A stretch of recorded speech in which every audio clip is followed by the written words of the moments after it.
Welcome to Evolve to Succeed, the podcast that brings together entrepreneurs, founders, business leaders and experts to talk about their journeys and explore the link between personal and business success. I'm your host, Warren Munson, founder of Evolve, a coaching, training and development company focused on enabling business and personal success and creating a community of like-minded individuals. Whether that be through our peer groups, one-to-one coaching, our training and development programs for you and your teams, or through our content and events, our mission is to get the best out of each individual and inspire them to be better both in life and in business. If you want to learn more about Evolve, including our beautiful co-working space in Ashley Cross in Poole, then please go to evolvemembers.com, where you'll find great content, insights, details of all of our services, and also information on our forthcoming events. For now though, let's get on with the show.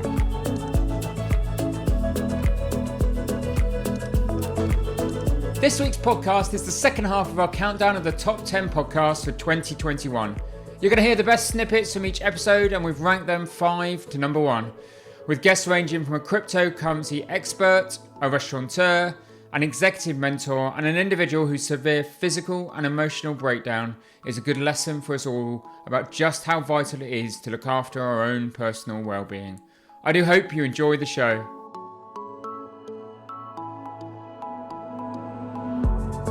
First up is Matt Hawkins, CEO of Kudo Ventures, which provides applications for users to monetize their computer hardware. He is also CEO of Kudos, a leading cryptocurrency. Matt's interest in computing were apparent as young as 5 years old, and what followed was a life of risk-taking, disruption, and what he termed as operating on the bleeding edge. We had a great conversation about the nature of risk and the importance of not only loving what you do, but recognizing when this is no longer the case, and having that boldness to try something new. Matt, you've been on such an interesting journey building and selling previous technology businesses. It's going to be wrong for me not to explore those early kind of aspects of your journey. And as I understand it, Matt, you started your first business at college and university selling computer equipment. How did that come about? Yeah, well, I sort of started when I was about 6, and my mum went to cash and carry and used to get sweets cheap. So I used to go in there, buy them with all my pocket money, and then sell them to the neighbours out of a plastic till in the garage. So that's sort of where it started. Very early days then. Yeah. And I've always been into IT. I was sort of programming when I was 5. So at school, I was doing business studies, GCSE. And one of our projects was to set up a business. And I did that. I think I was 13 when I did that. And that sort of got the bug to do it properly. And I knew how it actually worked. Yeah. So I sort of started setting up, this was well before the internet was anything in e-commerce. So there was still computer magazines, so I used to buy software and computers wholesale and sell them in the computer magazines. Used to advertise in the different Acorn magazines. That was the area that I was in. Okay. And that sort of was pretty good for pocket money through school and college. And then when I got to uni, I set up another business building computers for businesses, and that sort of helped subsidise my university degree. Wow. And where did that early interest in technology come from? Is it in the family, or is it just something that just hooked into? No, not in the family at all, actually. My dad, you won't like me saying this, but my dad used to be the 2-finger typer, on the keyboard. He's improved a lot now.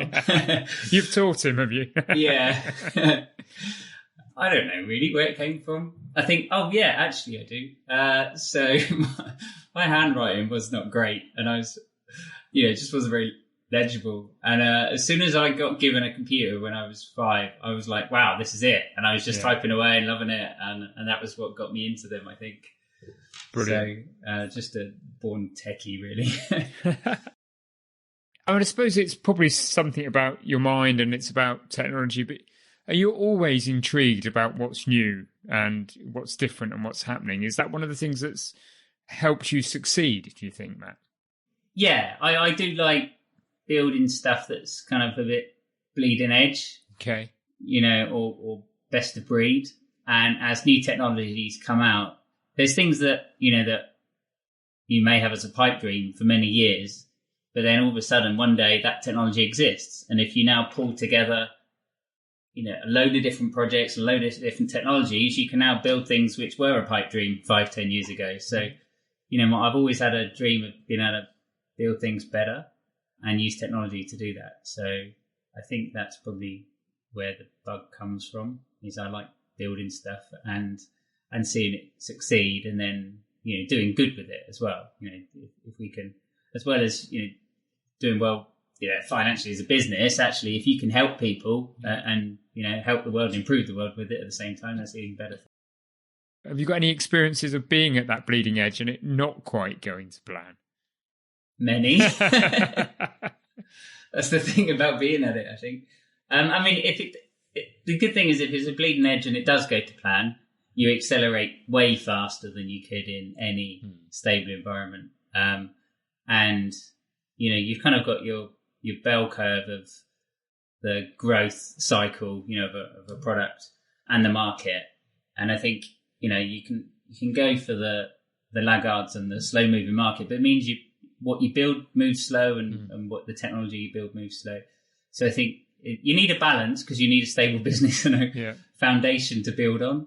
But if you've got that foundation, it gives you the luxury of then being able to build things that are bleeding edge. And it is more exciting. Yeah. And if you can be the first to do something, I think that's always exciting as well, and proves that it is possible when, people haven't managed to do it before. Yeah. And it's about the excitement as much as anything.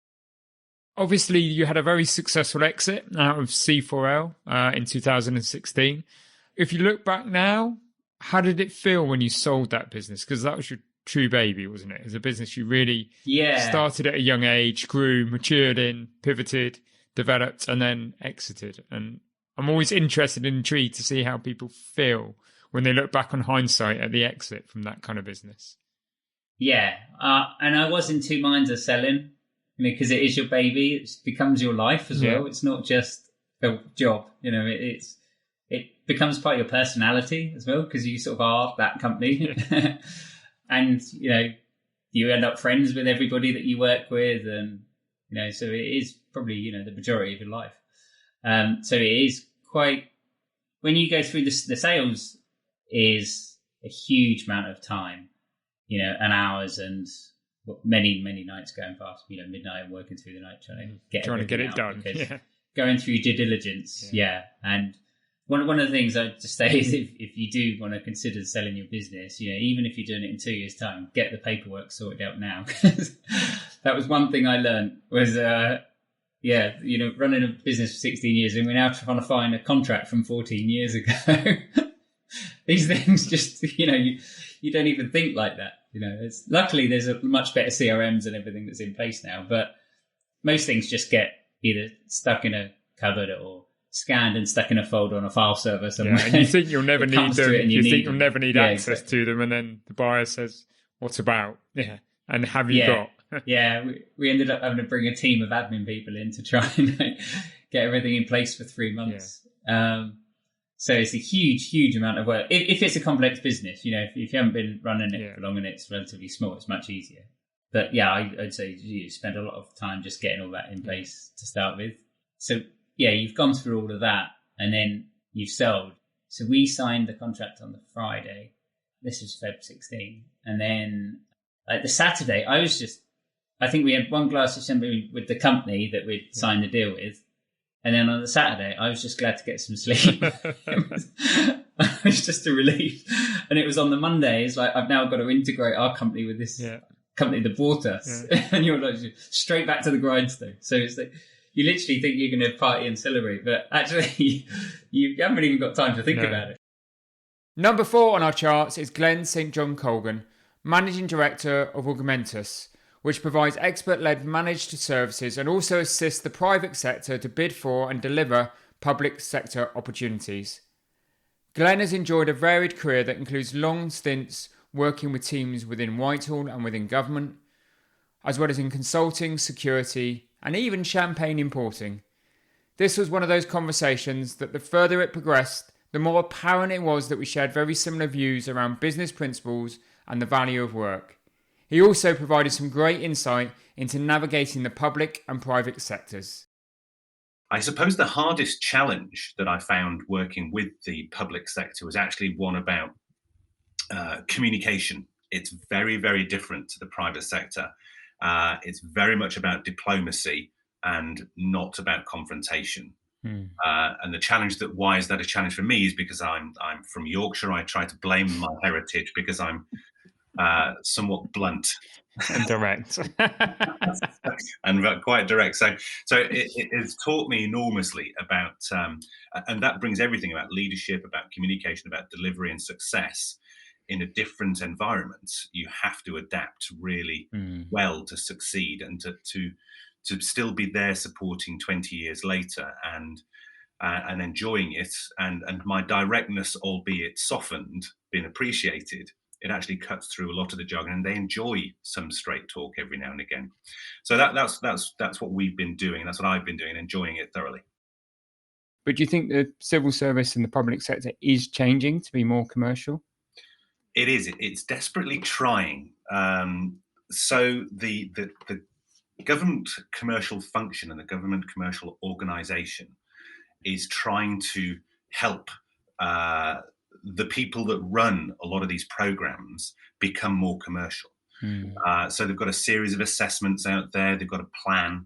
And one thing that people don't realise, it's not just about the procurement. Procurement has been focused on for the last 30 years since the public contracts regulations were introduced. So that's nothing new. Procurement's had such a focus, though, because you can get legally challenged for it. But what they forgot was actually when you've got the contract and the supplier on board, how do you then manage them? And diplomacy doesn't always work. No. So you've got to be commercially astute, commercially advanced to be able to drive the best from these very large organizations that are commercially advanced.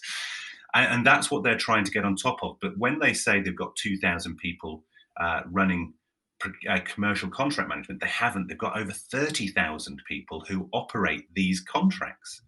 Wow. So you get a procurement person, sign the contract, no legal challenge, whoop-you-do, lob it over the fence. And then these technical specialists who are excellent at what they do, economists, whether it's the Foreign Office or the health sector, they're not trained in commercial contract management. And it's only now, over the last few years, starting to become more prevalent that there is genuine contract management. So yes, I'm pleased to say, but will it be fast? No, not at all. It's going to take a generation to get there, to really get those skills. You talk about also being very key to you is having strong business principles. So what does strong business principles mean to you, Glenn? I love it. It's such nonsense, isn't it? Everyone should have strong business principles. Yeah, it's kind of like one of those words, isn't it? All those multi-billion-pound organizations, they've got no business principles at all. Of course, we all have them. There's one guiding one that we've always succeeded in delivering, which is doing the right thing. And I'm not being pious about this. It is genuinely, every time we've sort of like made the wrong decision, tried to get a bit woo and a bit way, as my mum would say, it's always come back and bitten us in the bum. So doing the right thing, being transparent, being open. If you can't do it, say you can't do it. If you're charging a price, charge a reasonable price. If you're going to add more value add, do it. Yeah. Give value back. If you're talking about social value, do it. So everything we do is about it's about walking the walk. It is about doing the right thing and never just doing it chasing the money, because every time you chase the money, chase the numbers, your behaviors change. Yeah. And when your behaviors change, everything walks away from you because you look desperate, you look urgent, it's the wrong measure. As soon as you say, look, tell you what, we're okay, we're fine, let's just do the right thing, say the right thing, turn up and do what we say we're going to do, it always comes back. And we've grown because of that. Every single time. All of our work, I probably say 95% of our work is through reputation and recommendation. What impact do you think your entrepreneurial life has had on your 4 children? Oh, that was a tough one, was that, to think about, because I'll be honest, even I've always been entrepreneurial. I hate the expression; it's such a badge nowadays. Yeah. But I've always been inquisitive about doing things better. My mum and my parents were, we came from very, very little and from a seaside town, Bridlington in the northeast, and they always strive to do better. So they had a cafe, they had a bed and breakfast, they had a hotel, and it grew and grew just through dogged determination and to try hard.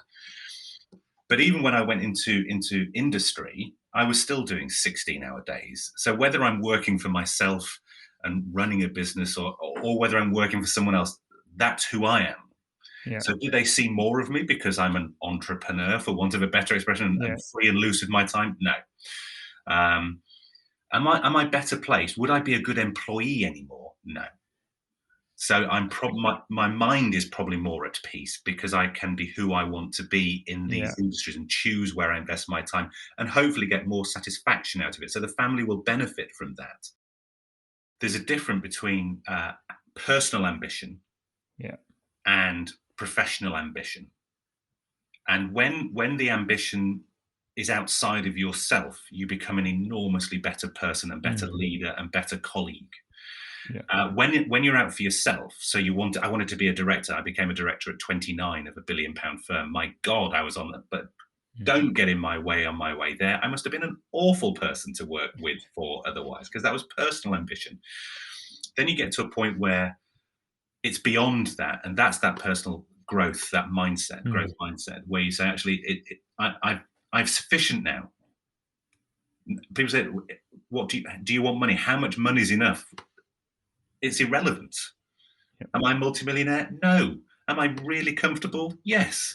But I'm happy with that. But it's more than that now, and that's the growth mindset. Is that it's beyond personal ambition, and how can you exploit, expand, help other people go beyond their personal ambition? Up next is Lyndon Stickley, a serial entrepreneur and executive mentor who over the past 30 years has invested in, grown and sold 6 companies with great success. As a result, he has a wealth of knowledge and experience around company growth and investing. Lyndon also has some profound views on the nature of work and how we can sometimes forget the reasons and meaning behind what we're actually doing and what we're doing it for. He was even honest enough to admit there have been times when he's been left wondering what the point of it all was. It's this quest for meaning and this desire to install it in others that drives another aspect of his life, which is a passion for mentorship. He currently mentors several managing directors to help their companies and themselves realise their full potential. It was a really fascinating conversation. You talked what I would call it the entrepreneurial business journey, which, and I talk about it as startup, then that intuitive growth, because things are going well, you're doing things because it's in your gut, you're building a team. And if you're not careful, it just turns into frantic success. Yep, absolutely. And I think that's reflective of what you're saying. And there's a lot of businesses get stuck in that frantic success part because they don't know how to build a team, to delegate, to let go, to put the systems in. And often they've never been trained to do that, and they've got no experience in doing it. The very innovators that breathe life into these opportunities are often the ones that haven't got the experience because they haven't done it before in other companies. And so they substitute the experience for it with energy, which is great because you get out of the gates and you work super hard and you've got the enthusiasm and it rubs off. But I've come across many businesses, not just in the ones I've built myself, but others I've helped as well, where they do get stuck in a place where 30, 40, 50 people, and they've got responsibilities, they've got profits flowing, they've got a level of structure, but actually it's sort of at that point it's you've got to make the decisions to build professional business. You've got to make the decisions to have a proper management team and good practice and trust others. Otherwise it is just although not necessarily inappropriate for some, but it is just a business run by the owner. But for some, that's fine. It depends what their aspirations are. We built something that was like no other cemetery in the UK. And what was interesting about that was, and I think maybe pertinent as well to time of life, and that was in 2010, I'd cremated my dad. Okay. And actually, having the experience firsthand of just how awful cremations or burials are in terms of it's a sort of a conveyor belt. And, you rock up at the crematorium, whether it's Bournemouth or anywhere else, but you rock up at the crematorium and you're not sure if that crowd's yours or if it's the one that's just come out or is that the one you're joining. You've got a half an hour slot. I wanted to do a eulogy for my dad that was at least half an hour, and I was told, no, you can't have that much time because there's only a half an hour for the whole service. We need you to keep it down to about 14 minutes if you can, and so on. And that had all happened. And obviously that was maybe in my mind, but what we set out to build with the cemetery that we built was something that was far more akin to a Four Seasons hotel experience rather than a municipal burial ground. And so we set about building a brand and a proposition and delivering on something that was entirely transformational. And I wouldn't say unique. And actually mentioning earlier about the fact of I tend to work with the innovator. I was involved quite a lot with the innovation of this one in particular, but it wasn't unique because it's very much like an American model. American cemeteries and the service you get are very much like that. But we created effectively what we termed a park. It wasn't a cemetery. We called it Kemnall Park. And after a lot of soul searching about what we wanted to achieve and why and how, we actually set about on the premise that it's a place for the living as well as those that have passed. So the whole point is this is an experience for the living, and it's a place that we wanted people to come back to time and again. And we wanted to recognise the celebration in someone's life and the ability to feel proud of what you've done with that service. Based yourself out in America for 3 years. What did you learn about the way in which Americans do business compared to how we do business in the UK? And did you bring any of those lessons back with you? I hope not. Yeah, there's a lot of difference. Maybe I did. It's very different. And I would say one of the things that we used to joke about is in the UK culture and sort of general pragmatic UK business is aim, fire. And in the American way is fire, aim. And it was very much can do, go. Everything's reached for the moon effectively. And there's some great upsides with that because of possibility. And if you are in the right place in the right time, getting funding, building teams quickly, throwing people at things and, building 50, 100 people, in a short space of time, it's very possible, much more possible than here, I think. There's definitely the proactivity, the West Coast mentality, and that was a tech business I was out in America with. And so, yes, that was a positive. But I'd say on the downside of that, I'd say there's a huge amount of wastage and just wreckage from those that do succeed. So you can grow things really quickly and you can throw a lot of money at it and raise the funds and so on. And, everyone celebrates the successes. But what you don't see, like with pop stars, is, for the one pop star that you celebrate the success and all the hard work, you don't see the 10,000 that didn't make it. Fall by the wayside. Exactly. Success rarely falls in your lap and delivers everything you need, unless you're a lottery winner, which I think is another conversation. And I don't think that's successful. I think that ruins more people than it makes happy. So I would say, without a doubt, the drive to succeed, the hard work. I mean, hard work is an absolute core element of anything that you do. If you want results, whether that's personal or professional, I think a lot of work's required to get good results or to get places. But it's interesting because if you'd asked me in my 20s and 30s, probably I'd come out with the usual cliches: the harder I work, the luckier I get. I make my own luck. And I think there's an element of that. I think there's I've talked with some colleagues in the past of the buses of opportunity that come along, and they're always coming along, and it's a question of whether you get on them or not. So I would have argued historically that no, you do make your own luck, and it's not about luck. But actually, I'd say I don't agree with that at all anymore. So Okay. I don't agree with that at all, and I think that you can get places with hard work and graft. But for a number of the exceptional achievements that people talk about or people are seen to do, I think there's large doses of luck in many places that people take for granted, and then they like to appropriate it and decide that no, that wasn't luck, that was me. My definition of success from where I'm at now, I would say, is balance and a level of contentedness with the journey. It's not happiness. I quite passionately believe that if you pursue happiness, you're pursuing something that's innately ephemeral, and you can't pursue the peaks without the troughs because they go together. And therefore, the greater the happiness you pursue, the greater the troughs that you'll be trying to avoid, and in itself creating imbalance and anxiety and so on. So I think there's way too much content these days on people pushing happiness and chasing happiness, like chasing wealth. And actually, I think there's plenty of studies done that have now recognise there's a certain amount of money that people need to feel secure. And beyond that, happiness doesn't go up. The second most popular guest of 2021, so we're here at number 2, was Joshua Simons, a serial entrepreneur who over the past 2 decades has founded several highly successful businesses in the nightlife and hospitality sectors, including Priva and Chicken and Blues. Joshua is driven by the love for bringing people together for good times and good food. He is also someone who recognises the value in failure and learning to adapt and grow when things get challenging instead of just packing it all in.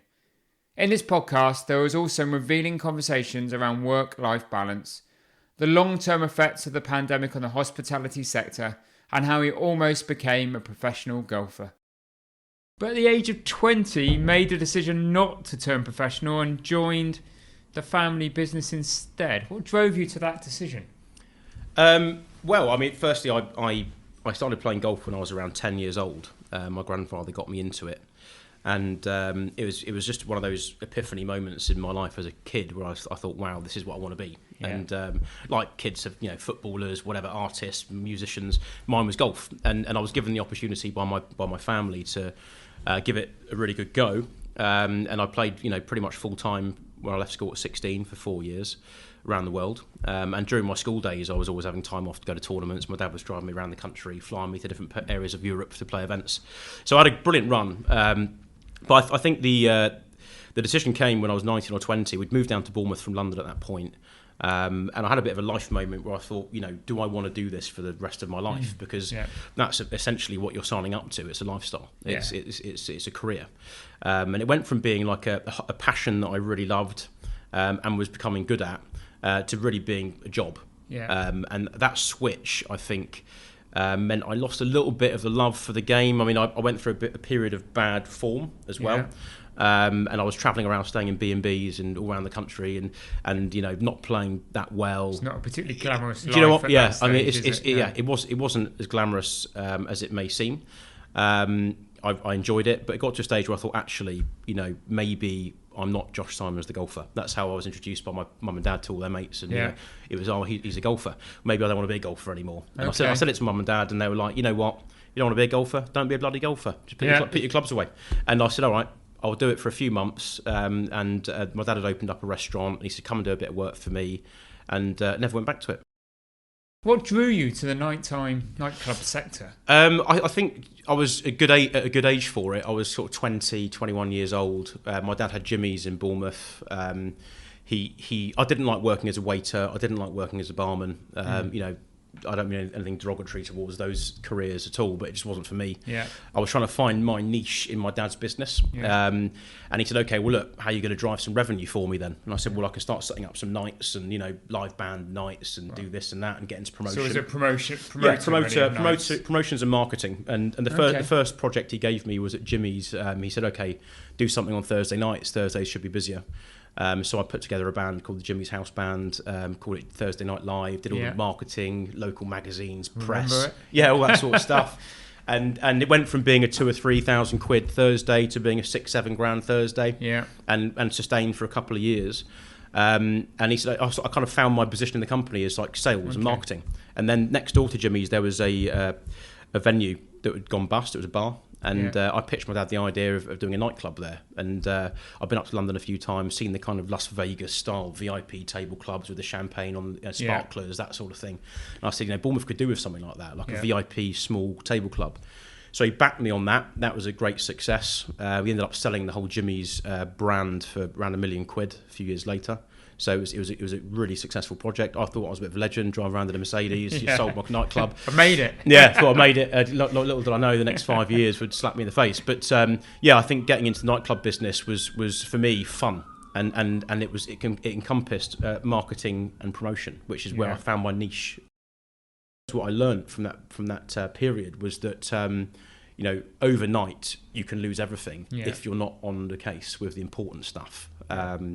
Like I say, my dad was kind of backing me on the whole thing, so I felt bad because my dad would never open nightclubs unless it was me who was pushing it. He didn't like nightclubs. So it was kind of me and my team that were driving this kind of big project. I think ego took a huge bashing. It definitely humbled me. because I went from driving a Range Rover to not having a car overnight. Couldn't afford to pay my kids' nursery fees. I hadn't saved any money because I was just, for me, it was just only ever going to get better. So it definitely brought me back down to earth, brought us all back down to earth in many ways, and made us realise that actually material wealth, all the trappings of success like cars and holidays and stuff aren't that important. It's stability and financial security and being able to sleep at night is far more important. So it definitely realigned us, I think, during that time. From a philosophy perspective, being an entrepreneur and trying to be an entrepreneur, a successful one, you sometimes think that you need to have lots of things going on. And the more plates you're spinning, the better. You almost show off about it. It's like a badge of honour. I've got 10 businesses. I've got 8 businesses. Look how great I must be. But actually, some of the most successful people in the world just did one thing for 50 years. I talk a lot about, and I've made that mistake before. I talk about spending some time out in China, looking at modular housing and all of that with a property developer friend, and it was just a distraction. 100%. And it was a sideshow, and it was a shiny new thing. That's exactly right. But ultimately, it was a distraction. And actually, you've got to have focus. I talk about focus, passion, and belief in what you do. That's right. And without that, but some people can sustain it, can't they? Some people have a talent for being able to have that focus, passion, and belief in multiple things. And delegate well and build a team around them. I think delegation and team building is the main thing. There's no way that one person can run 10 businesses and do them all well. Just can't do it. The whole hospitality sector has had to evolve and will no doubt evolve again when we reopen. But thankfully, I think human beings are very adaptable and become used to things. I mean, I know before the pandemic, we were trying to push click and collect to our customers, ordering online and collecting. And a lot of our customers are like, I don't want to order a click and collect. I don't even like the internet. I want to come down, speak to member staff, order what I want, wait for it and go. And then eventually we had to say, look, you have to order a collection. We weren't taking walk-in takeaways because it was too busy in the site. So they started ordering because they had to. Well, now they demand click and collect because they love the efficiency of it. They like knowing what they've ordered. They like getting the confirmation email. They like arriving a minute before it's ready. So now 90% of our orders will be click and collect from customers who 6 months ago were complaining about it. So that's going to happen again. These new systems of ordering at the table on apps and stuff, there'll be friction, and then when people realise that their customer journey is actually enriched by this technology, they'll adopt it. And so here we are, the number one podcast for 2021, and our guest was James Pickles. And I'm so pleased that he's taken our top spot because this was a particularly special episode with a very important message. James started life in 2019 as a sales director at a top technology company. For the past 10 years, he'd grown his part of the business from basically nothing, from a startup to £6 million plus in annual revenue, and he was heading up and leading the sales team in Europe. He was, by most people's perception, a highly successful individual. However, in March that year, James had an intense mental and physical breakdown that left him unable to speak, let alone work. He spent the remainder of that year on leave and underwent regular intensive therapy. James has thankfully since recovered and has used this experience to become a personal performance coach. James told his story in a compelling and incredibly honest fashion, and I feel it's that narrative that's vital for us all to listen to. It's all too easy to accept stress as another part of being a business owner, and it's easy to fall into the trap of believing one must always go with the other. Of course, there are hard times. Of course, there are worries and concerns. But the crucial thing is whether you speak about those things or not. Too often, I've known or heard of business owners and business leaders burning out. I've practically done it myself. And especially in these particularly uncertain times, it's extremely hazardous to close off and try and deal with everything on your own. As James's story shows, the consequences can be severe. The snippets for this episode will follow, but I applaud you. If you're in business, if you're a leader, go back and listen to the entire episode. It is great that this episode is number one for 2021. The first 2 or 3 weeks of January started pretty quiet, and we were like, yep, that always happens, but come on now, what are we going to do? And then all of a sudden it wasn't quiet at all. It looked for a little while like Q1 was going to be bigger than Q4, which is just absolutely unheard of. Lots of trade shows. I've run around Europe doing talks and being on discussion panels and a chairman's conference, which I hosted, and properly front of centre, a lot of travel. And it was all very stimulating, Warren. I was having a lovely time until somebody asked me how I was. Right. That simple question. Yeah. How are you? How are you doing? And I replied how I always replied to all questions of that nature from anyone, which was fine, brilliant, excellent, splendid, superb. And this colleague of mine, who knew me pretty well, it was a different part of the business, so I didn't report to her, she didn't report to me. We were peers. We collaborated a few times, but mostly it was just two peers. And I liked her and trusted her, and she seemingly liked me. So she noticed that my fine didn't ring true, and we were at a trade show at the time, actually, or rather at a Wetherspoons around the corner from a trade show. Right. Afterwards, debriefing on stuff, and we'd done all the whole who met who about what and what are the actions and all that jazz. And so most of the team had gone. I was just left with her, my immediate boss, the guy that ran all of Europe, the most senior guy in my team, and another colleague that I worked with lots and lots of things. So it had gone from 40 of us to 6 of us around the table, at which point she'd already asked me twice how I was by then. Okay. In a kind of, you've done your fine. Brilliant. I'd done my fine, brilliant. And followed up with, no, I'm fine. No, I'm just tired. No, I'm just a bit tired. I'm fine, honestly. Yeah, move on. Move on. Yeah, now's not the time. And everybody buggered off, apart from these 6. And she leaned in a third time with a sort of more, with what? An inquisitive but gentle. So it was like so how are you? Kind of. Like in brackets, really. How are you? Brackets, really. And I don't know why particularly I chose that moment to begin to tell the truth, but I did. Probably out of fatigue. It wasn't a plan. Just tired. Yeah, my guard was down. My guard, yeah, definitely booze, but my guard was down out of fatigue, and I guess I sort of forgot to project at the third time of asking. So I found myself saying, "Oh, do you know what? I don't think I am fine," but I didn't finish. I couldn't finish the sentence. Got to the F of fine. I don't think I am. And instead of saying fine, I found myself just bursting into tears instead. Like out of nowhere, completely just burst into tears in a Wetherspoons. There's still 150 other market research professionals kicking about. I'm still in front of my boss and my boss's boss. And your key team member. And her and a head of another department. 5 people that I'd been working really hard for a really long time to project what they expected of me and what I thought they wanted to see and hear. And I've been doing damn well at that. And now here I am crying, but not in that sort of, oh, something's taken me by surprise emotionally, and I've welled up slightly. Oh, look at that. But definitely an outpouring of emotion. And once I began, what was particularly surprising, and when I say surprising, I actually mean frightening, was that I couldn't stop. Tells me a story about her husband, sales director husband, gregarious, fully in control, life and soul of the party, sales director husband. I'm like, right. And she goes, oh yeah, you remind me a little bit of him. And she's like, here's the thing, my husband had an enormous breakdown several years ago, and he's never recovered because he left it too long, too late. He never asked for help. In fact, he did have a few episodes, but he just soldiered on. Never stopped, just went back to it, kept going and going and going, and it broke him. It's broken him, in fact. I don't think he'll ever work again. So, well done for speaking up. Don't stop speaking now. Carry on was her. Wasn't even advice. She was entreating me to, please carry on.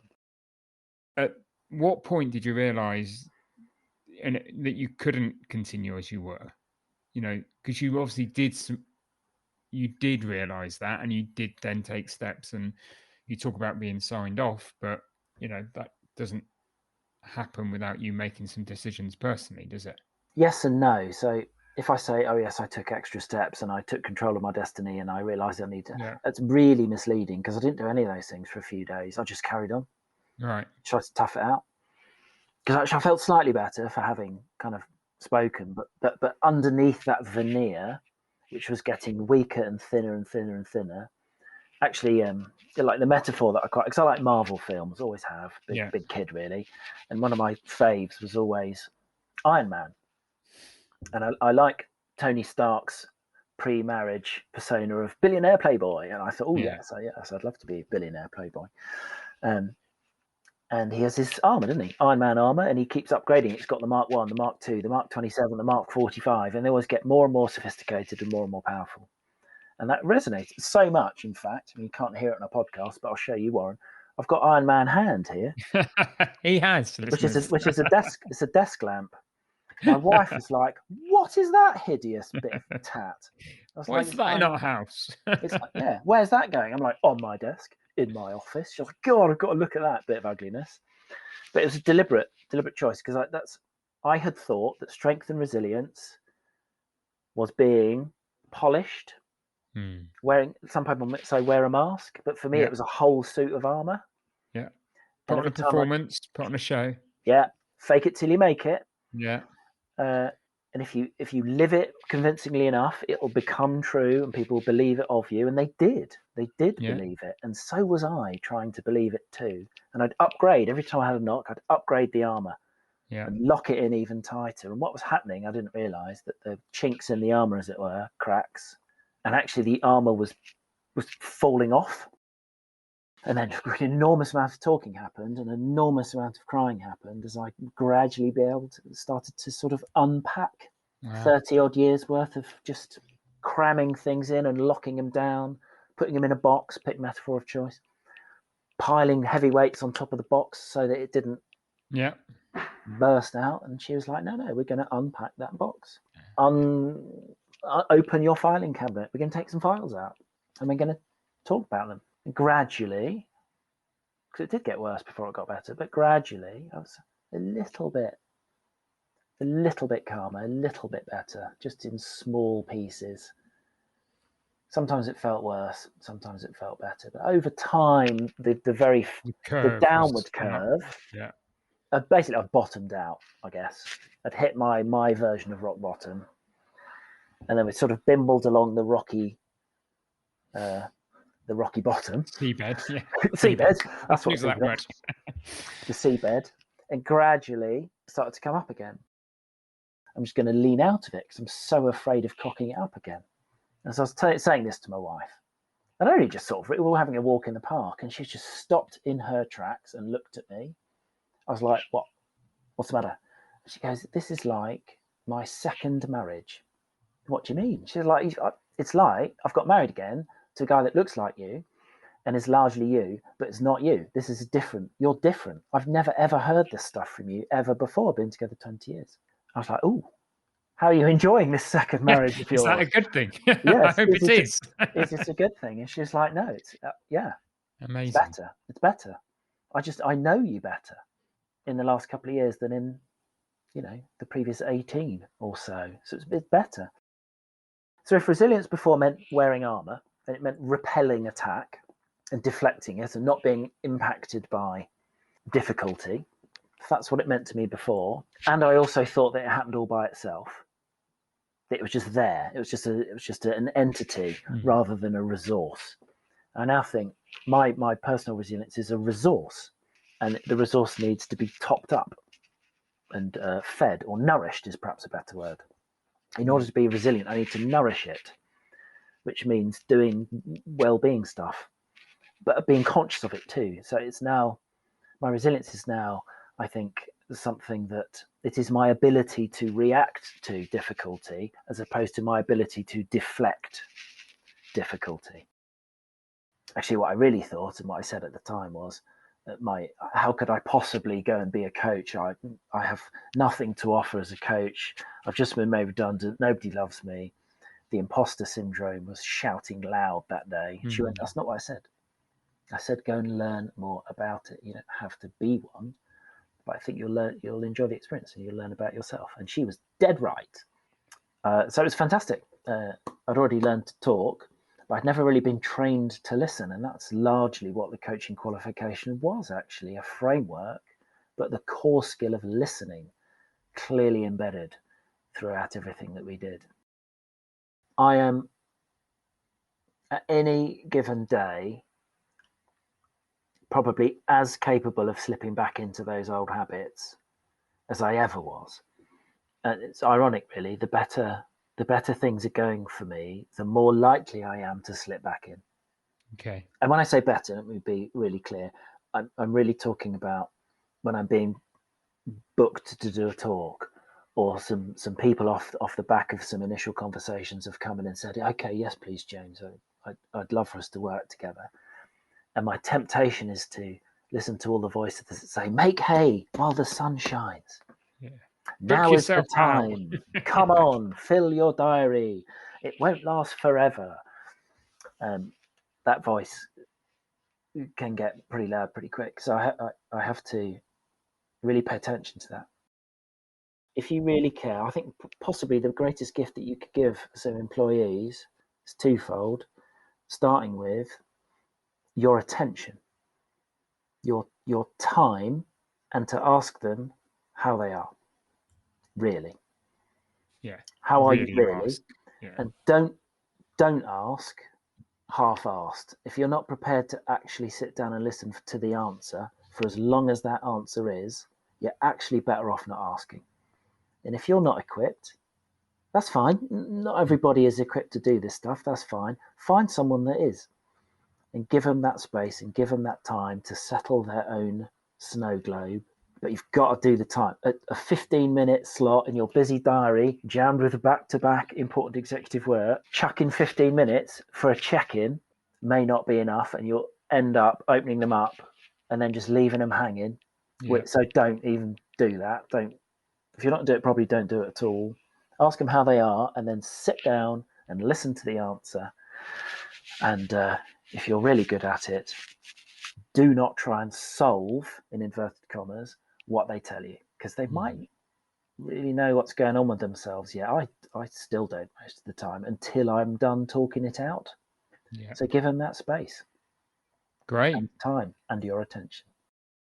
If you could go back in time, if we had the DeLorean with us, and you could go back to your young self in your early 20s, what advice would you give yourself, knowing what you know now, James? It's a cracking question, Warren.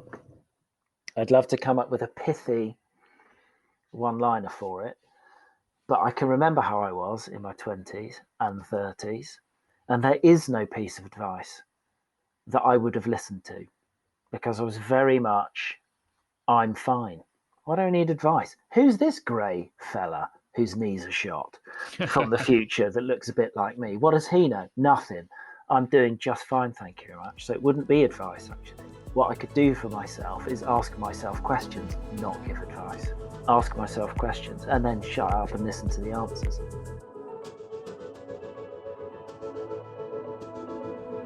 That brings us to the end of our top 10 podcast for 2021. I look forward to having you along for more fascinating conversations in 2022.